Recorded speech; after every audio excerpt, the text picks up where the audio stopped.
Stoikisme mengajarkan bahwa kita harus bisa hidup selaras dengan alam. Kita sebagai manusia itu diciptakan dengan akal yang membedakan kita dari makhluk-makhluk yang lain. Maka supaya kita bisa hidup sebagai manusia seutuhnya, kita harus bisa mengandalkan pikiran rasional kita sebelum kita mengurus hal lain seperti emosi, tindakan, dan lain sebagainya. Nah, begitupun juga di zaman modern, kita juga akan ditebarkan oleh banyak sekali informasi. Di satu sisi, ini hal yang cukup baik karena kita bisa belajar dengan cepat karena ada yang banyak sekali informasi yang bertebaran.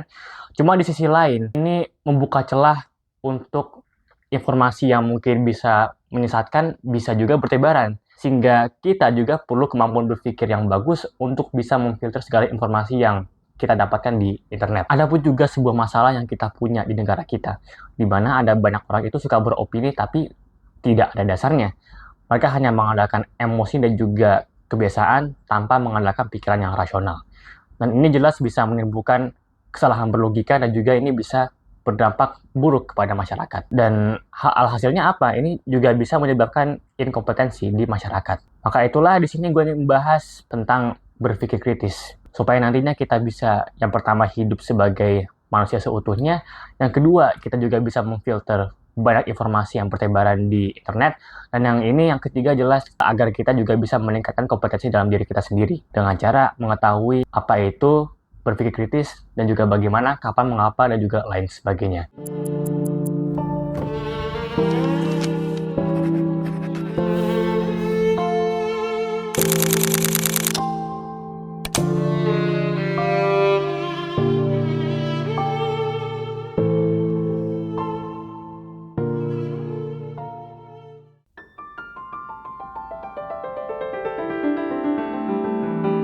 So, mari kita bahas dari apa itu berpikir kritis. Jadi berpikir kritis ini merupakan proses menganalisis dan juga mengevaluasi sebuah informasi secara sistematis, objektif, dan juga logis dengan tujuan supaya kita bisa menarik kesimpulan atau membuat keputusan secara rasional.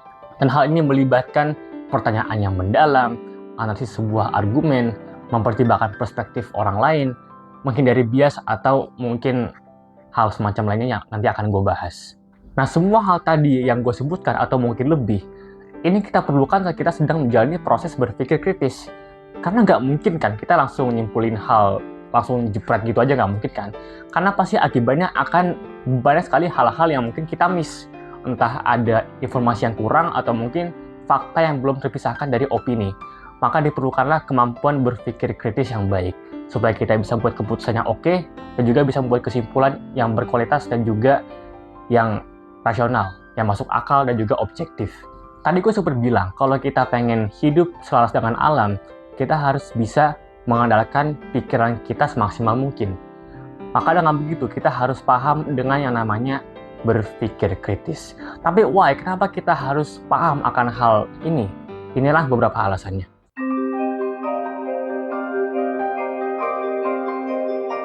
Yang pertama, kita ini perlu kemampuan berpikir kritis yang baik supaya kita ini bisa membedakan mana yang fakta, mana juga yang opini. Karena kalau kita suka kebalik-balik, ya kemungkinan besar kita bisa salah menyimpulkan informasi. Dan kalau info ini kita sebarkan kepada masyarakat, ini bisa bikin orang tersesat. Jadi ya, dampaknya bisa berbahaya dan juga buruk kepada masyarakat. Nah, kemampuan berpikir kritis yang baik, ini juga kita butuhkan saat kita sedang membuat keputusan yang besar atau yang berat. Karena saat kita sedang membuat keputusan yang mungkin besar, jangan sampai kita blunder gitu loh. Karena kalau kita blunder, ya ini bisa sangat berbahaya kepada kita sendiri atau mungkin kelompok kita. Supaya kita bisa memaksimalkan keputusan yang kita buat, kita harus bisa berpikir dengan baik. Dari perencanaannya, dari manajemen risikonya, evaluasinya, dan hal lain sebagainya.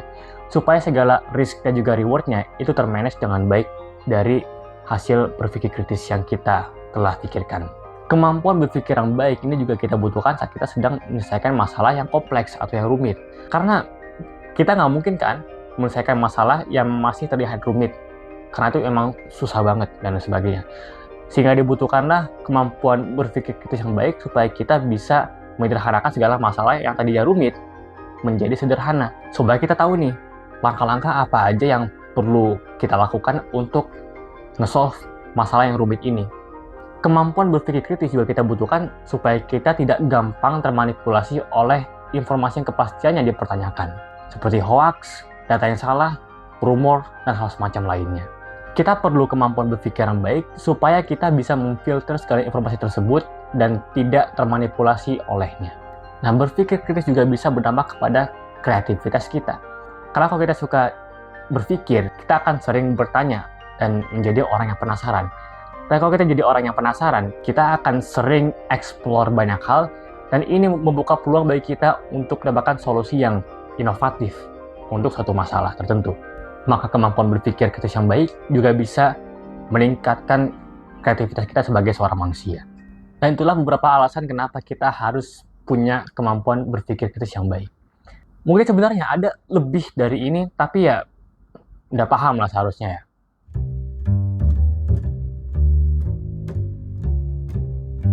Nah, kapan kita harus berpikir kritis?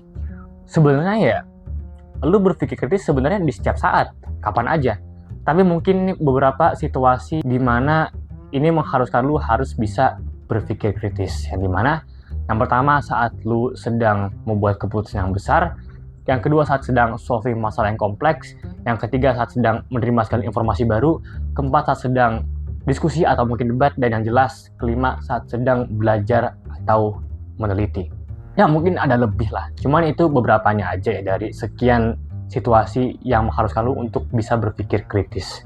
Oke, sekarang kita masuk ke bagian terpentingnya. Setelah kita membahas apa, kenapa, dan juga kapan, kita akan membahas yang paling penting, yaitu adalah bagaimana cara berpikir kritis.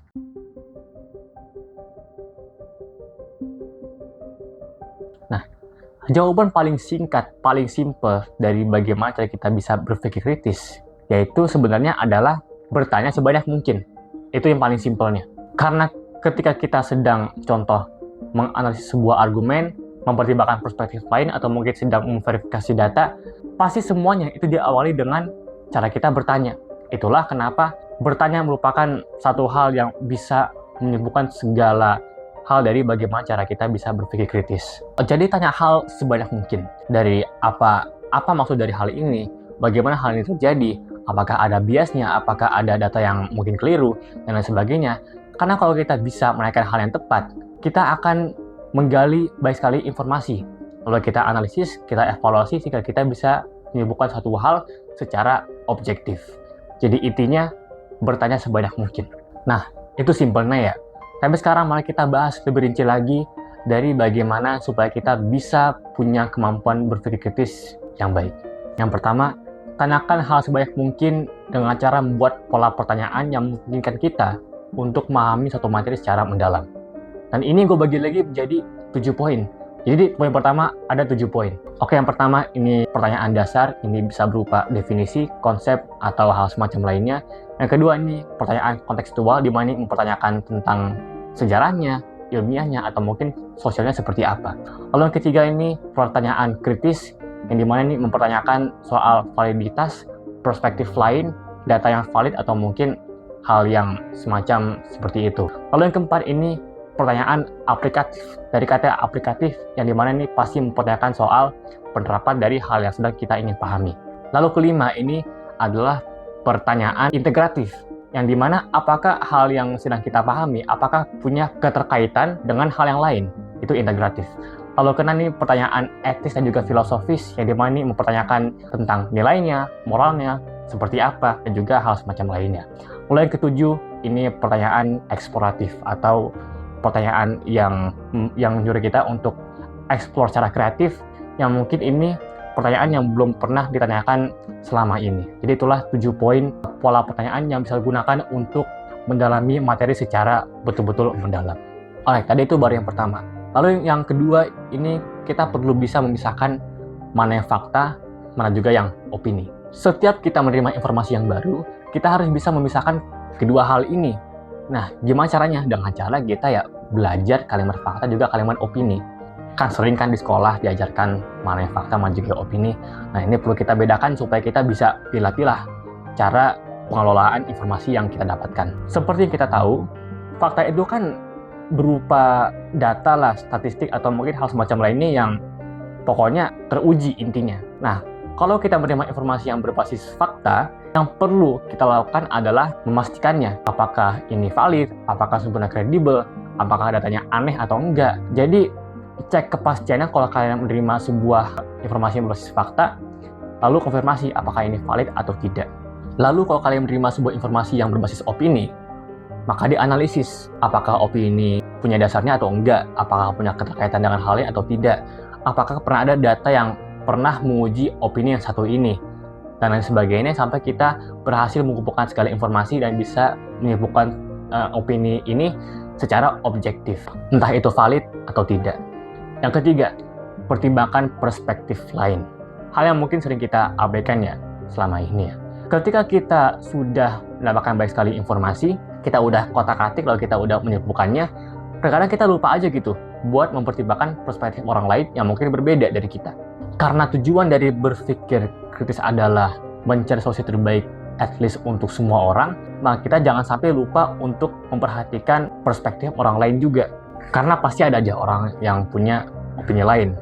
Nah, kalau kita udah tahu perspektif mereka masing-masing, nah ini baru dah kita diskusikan bareng-bareng, find the best solution, tapi tetap mengandalkan rasionalitas. Jangan sampai ada intervensi yang tidak masuk akal, supaya terhindar dari bias atau kesalahan berlogika, dan akhirnya kita bisa mendapatkan solusi yang win-win solution bagi semua orang.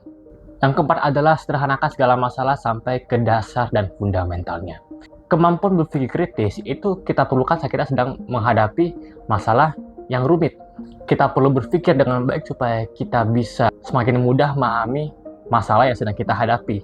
Yang tadinya rumit menjadi simple, sehingga kita bisa tahu nih langkah-langkah mana aja, langkah-langkah apa aja yang perlu kita lakukan untuk bisa memecahkan masalah ini.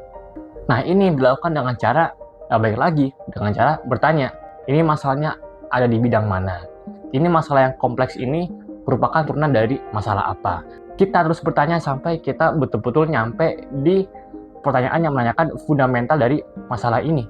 Nah, kalau kita udah dapat dasarnya, udah kita sederhanakan, kita udah tahu salahnya di mana, apa yang perlu diperbaiki, ya udah, tinggal disikat. Langsung kita rancang perbaikannya seperti apa, sampai ke solusi penyelesaian dari masalah yang rumit ini. Dan yang kelima adalah hindari bias dan juga kesalahan berlogika atau logical fallacy. Bias dan juga logical fallacy adalah hal yang harus kita waspadai saat kita sedang berpikir kritis. Saat kita sedang mengotak-atik informasi, jangan sampai ada bias pribadi atau kesalahan berlogika. Karena jika ini terjadi, kemungkinan aja informasi yang kita simpulkan itu ya bisa aja keliru karena tidak rasional, yang disebabkan oleh kesalahan berlogika dan juga bias pribadi kita sendiri.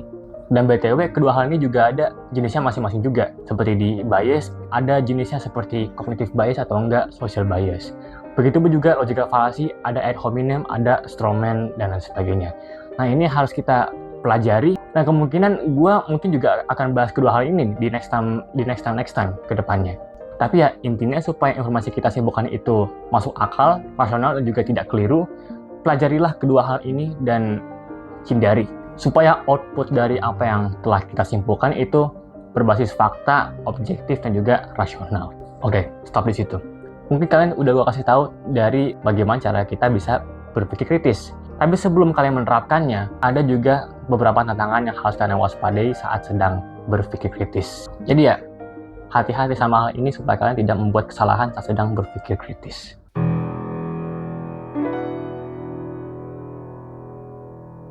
Oke, yang pertama nih gue ulang lagi ya, yaitu adalah bias dan kesalahan berlogika.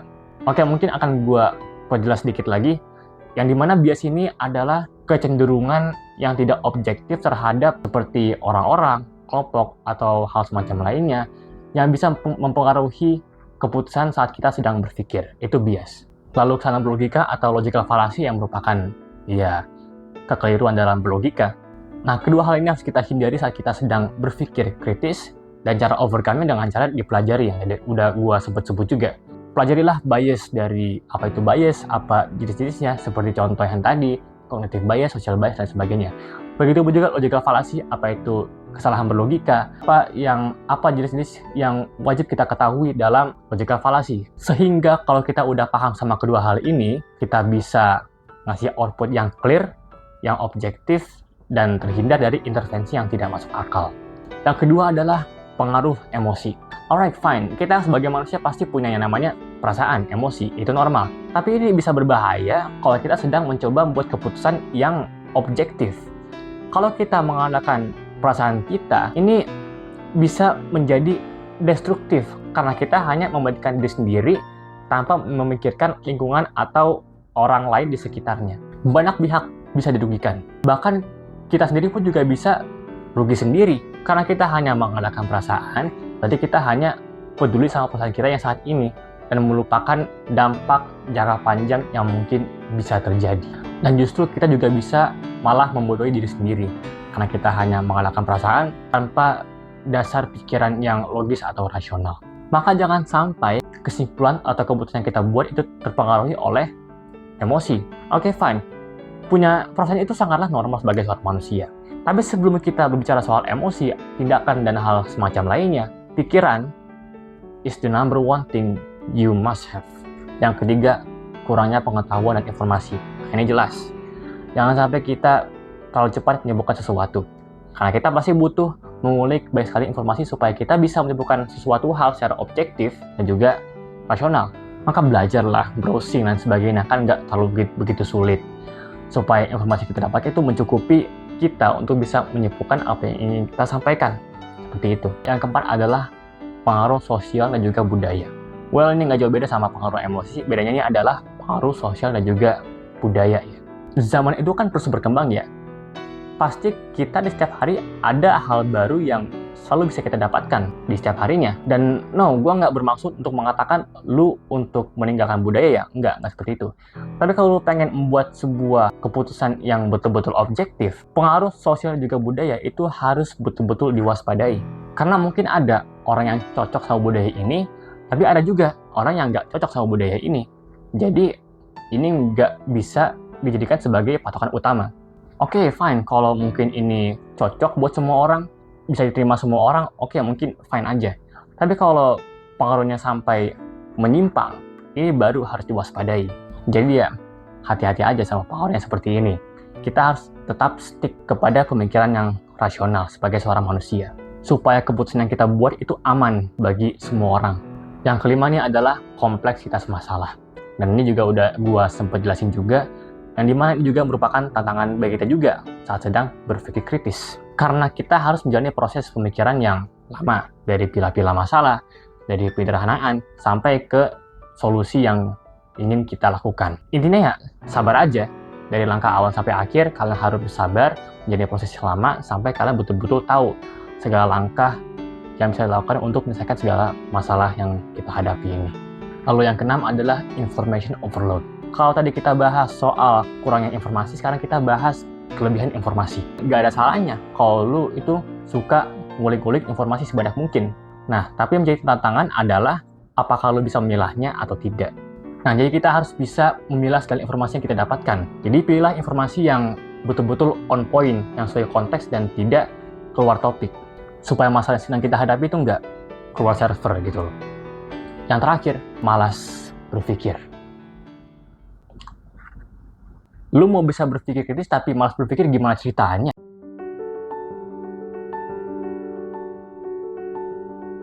Oke, untuk penutup, gue ingin minta kalian ingat satu hal. Akal adalah anugerah terbesar kita sebagai seorang manusia. Gunakanlah akalmu dengan baik. Dan janganlah hidup hanya sekedar mengikuti arus atau mungkin terjebak dalam perasaan. Biasakanlah bertanya, analisis, dan juga evaluasi segala informasi. Jangan malas mikir. Oke, itu aja kali ini. Semoga ini bisa memberikan manfaat kepada kalian semua. Dan jika tidak keberatan, silahkan like dan juga share. Dan kalau kalian juga punya opini lain, gua sangat terbuka untuk mendengarnya lewat kolom komentar di bawah. Terima kasih dan sampai jumpa di konten selanjutnya. See ya.